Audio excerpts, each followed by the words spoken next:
In today's latest news daily video, learn the news surrounding Nathan AKE as finally the player has agreed personal terms to sign for us. We have more updates on Raheem Sterling, on players like Broja, Colwill, as well as a few updates on potential defenders we're looking at too. So I hope you guys enjoyed today's video. Let's get 3k likes. Hope you're enjoying this beautiful Friday day. I mean, the sun's been out, you guys. I've been absolutely sweating like a pig today, but it's a nice change to have in London. So without wasting any more time. So right now we have to kick things off and we have to talk the news surrounding Nathan AKE, as today we officially completed the personal term agreement with the player. Now, personal terms and the final fee that City want to sell the player are two completely different things, but it's a good commitment that AKE of course is ready to sign for us, and it gives you more confidence knowing that we aren't far away now from hitting Manchester City's valuation for the player. I think at this point in time it is looking like Sterling and Nathan AKE could be the first two signings to come, hopefully by next week, for God's sake. We're still waiting for Raheem Sterling, for example. We know that the player is currently in Jamaica at this point in time on his family holiday, but we have agreed the fees and personal terms now, and this deal is getting completed tonight on Friday. So in terms of maybe like the press shorts and things like that, could we see that tomorrow? Potentially. And of course, I'm waiting for the announcement to come because I've got bare videos to release surrounding it. But Sterling will be signing on a 5-year deal with an option to extend by another year, so potentially 6 years. He'll be signing a contract worth $300,000 a week as well too. And he is set to become our highest paid player at the club, unless we can like secure like Neymar or Ronaldo, which, let's be serious, probably ain't going to be happening. But I do want to talk about Nathan AKE now for the sake of this segment. It is interesting, 5 years since he first originally left us. I can't help but look at maybe certain comparisons. Like, one of the reasons why we didn't exercise that option to buy from Bournemouth in the end was because at the time we had players like your Zumas, your Tomoris, Rudiger's, Christensen's, defenders that are better than him, in my opinion. I think AKE is a great player, a good player, but is he someone that's taking my team to the next level?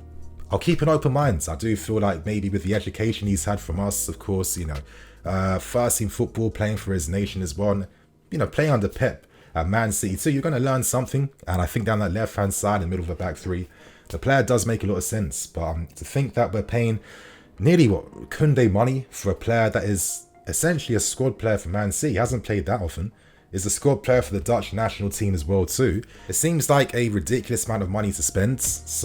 But right now, I want to give some of my thoughts and opinions behind the imminent signing of Nathan AKE. I think I have to put out there, I need to keep an open mind. This is a Thomas Tuchel signing. Tuchel's been a fan of this player since he was the Dortmund manager all those years back. Of course, he replaces Rudiger in a much needed position down the left-hand side of a back three. Has Premier experience, of course, can play in a multitude of positions, left wing back, left back, mids, back three, back two. And, has a ton of international and European experience as well, and actually knows the football club. So on paper, this could be one of those signings that, at the time we don't see it, but in a year or two we're thinking what a smart signing this was to have a player like this in the squads. But I guess they're the positives I'm seeing from this, but the negatives for me, I'm just thinking the price for, maybe I'm signing too rude, but for a squad player who's, once he's moved to a higher level, has only really shown he's a squad guy, that seems like a crazy amount of money to spend. And at the same time, I have to think about Levi Colwill. I think when you have a guy this good at this age who literally feels like an anomaly, I mean, his height, his pace, ability on the ball, in the air, defending on the ground, it just feels like this is the type of guy that you like to think your manager clearly sees the potential and the talent, and it's like, okay, why am I going to sign Nathan AKE when you're the guy I'm going to give minutes to? And I don't care that he's 19 and all these like cliche talks involving youth players in the game. Why are we acting like this isn't a sport where you're kind of making your name from very young? You're not making your debut at 25 years old when you're fully ready. The earlier you're playing minutes at a high level, the better you are for it in the long term. And the fact that reports are suggesting that Colwill, his future is still not guaranteed, this worries me. Of course, clubs will take advantage of our lack of foresight, in my opinion, our short-termism, by signing our best talents for absolutely nothing. And the fact that they instantly go to these clubs, instantly become the key players, and it continuously happens all the time as well too, consecutively, season after season. It just tells you that, okay, maybe things are a bit deeper now. We have to really pay attention to the talents we're producing, because there's always consequences to outcomes, and consequences will eventually be, and this is what I definitely know will happen, once you see a few of the big name boys in your academy not getting the minutes, not going through, not getting that time, other players that come to the club in the academy setup will just use us for education and then move on, and we'll literally earn no money from them. It seems like that will happen, because instead of having that belief for the manager to entrust in one of the best defenders we produce in how many years at this club, if we can't even offer assurances and proper looks in that pre-season as well too, and it's just like everything they do on loan in a season means nothing, and it's like they have to prove themselves again. For me, this is not how development works. This is not how the game is, especially when it's signing a guy where we had the opportunity to buy him for the price we wanted, and at the time he wasn't good enough for us to look into because all the players we had were better than him. So it feels like we're going really sideways at this point in time. And considering that we're looking at 2 other centre backs as well too, I mean, what message is that putting out there for your Colwills, your Brojas, etc, etc? Now this video is definitely becoming very unfocused now. I feel like I'm gonna just really completely change up how this video is formatted. I want to continue on talking about Colwill and youth, but I think now is probably a good time to talk about the news on Broja as well, to be able to maybe just expand on my thoughts even more. But there was some interesting reports coming out from Albanian media sources that it was involving maybe Broja not going to get a pre-season. Tuchel thinking it's better for the player to stay in London instead of not being seen by the manager in pre-season in literally the safest time to be able to assess players. It wasn't making too much sense, so I had to ignore that because I'm not trying to put out stuff that isn't doing it. But today though, we got reports from the big boys in England, and naturally Broja wants some clarification behind what the plan is for him for next season, because it comes down to this, you guys. You can't be telling a young player, yeah, I believe in you, XYZ, when you're in the market literally signing players in this position. Do you this whole thing on youth, I feel it's just a lot of people are you should be even grateful that you're on the pitch getting game time and minutes. I just don't agree with it whatsoever. I always feel like there's this emphasis pushed more towards experience over actual quality and ability. Because listen, this is where the arguments don't really stand up and hold up. Look at someone like Timo Werner. I mean, I literally watched this guy miss match-winning opportunities after match-winning opportunities week in, week out to find himself back in that first team. We as fans, we've seen that one player that regularly makes mistakes or isn't, moving up to the levels or even improving like that, who still finds himself in the first team. And why is that the case when there's actual proper talents here that can not only suit the tactical demands, but also can add something that is definitely missed? When you see constant things like this all the time, you can't blame a young player for not blindly just accepting what the manager's saying, because this cliche thing in football where all you have to do is prove yourself. What does that actually mean to prove yourself? Let's say you bang in 6 goals in training. For the entire week or 2 weeks, you've been the best striker out of all the guys in training. You think Tuchel's going to be like, okay, yeah, cool, you're going to be starting for me next week? Absolutely not.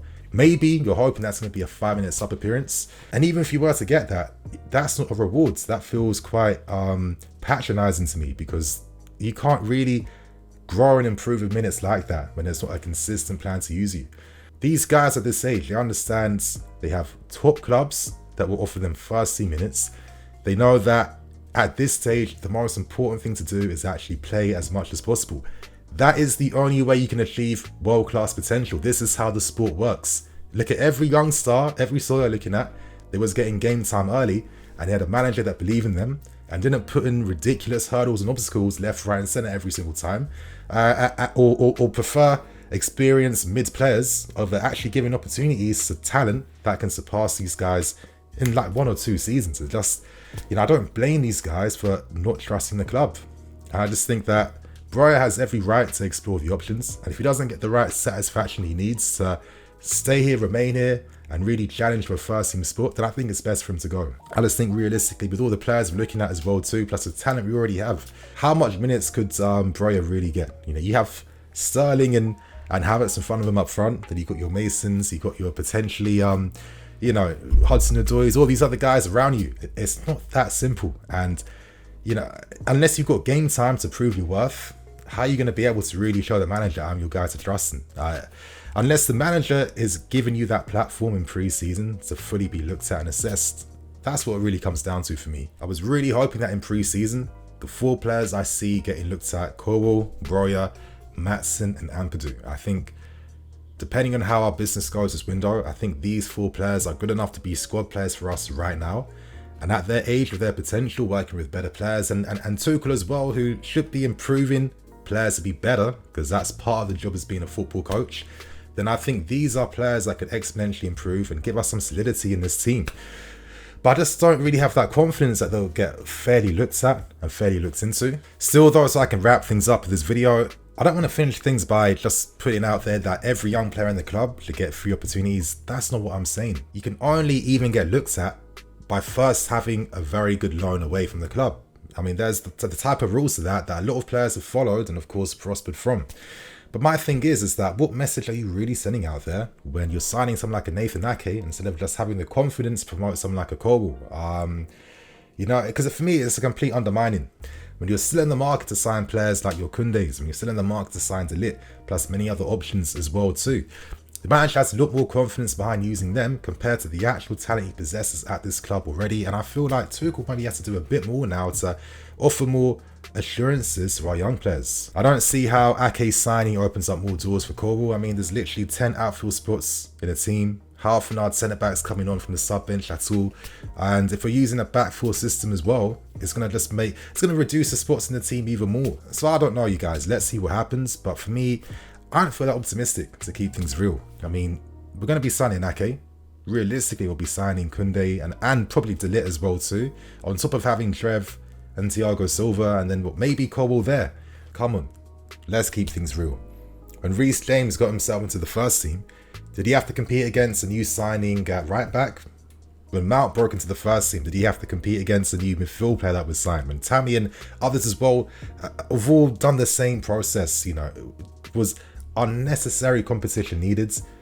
No, it wasn't. And we literally benefited from that early exposure. We benefited so much to the point where, for me, Reece James and Mason Mount are our most effective, dangerous, best players in the team. And these are guys that came from our academy for nothing, that are outperforming everyone else that we've been signing for crazy amounts of money, putting on crazy wages. And these guys don't even have the new contracts yet ready for them that reflects their worth and value they bring to the team. So, like, honestly, this thing about Ake coming through and is not gonna really affect Colwill, all that's essentially telling me is that everyone's kind of comfortable overspending for someone mids if you're telling yourself that Colwill can still get in ahead of him. Why would you be excited for a signing that we're already subconsciously entertaining the fact that a 19-year-old could compete against him and get ahead of him? I mean, this is a new signing that's supposed to be replacing Antonio Rudiger, yeah? So come on. Is that the most effective way to do things? I'm not understanding the correlation right now, to be fair, but for me, I just want to end this by saying this, yeah. If Colwill wants to leave because he's thinking, okay, Ake's here, probably next few weeks, Kunde, De Ligt as well too, alongside your Thiago Silvas, alongside Trevor Jalaba and other options, where we could be using a back 4 next season, maybe a back 3. But then where are the opportunities for minutes really? I mean, I don't want to see Sarr as an example. The guy literally got minutes out of necessity. He wasn't given minutes based on his form. It's because he had no one else there and he had to play. I think Cole was on a completely different level. Sarr is one of the worst players I've seen at this football club, alongside a few others as well. But yeah, it just doesn't make sense to me that we would potentially lose one of the most promising guys in the country for a club where, you know, we don't even sign players who are levels like that. You know, we're not signing the talent that Barca, Madrid and City and the rest are able to pull off and get done on a regular basis. It's not like the entry to barrier in our first team is that high, because it's literally filled and dominated with some of like the best players in Europe. That's not the case. If Colwill does leave, there will be negative repercussions to have in the future, because other young players who come through this academy, what confidence are they going to have when there's no foresight at the club to even be able to like understand the levels of talent we're producing and giving them fair, proper chances to be assessed, not token chances where you're competing against mid signings. But like, I have belief in you, like we've seen with many young players who are able to go to the next level. It takes a manager that understands what he has and has that patience for them. So you guys, that's my thoughts and opinions on today's news. Share yours below. I'm the EFC, this is BlueLionsTV. I'll catch you guys later with some more videos. Cool.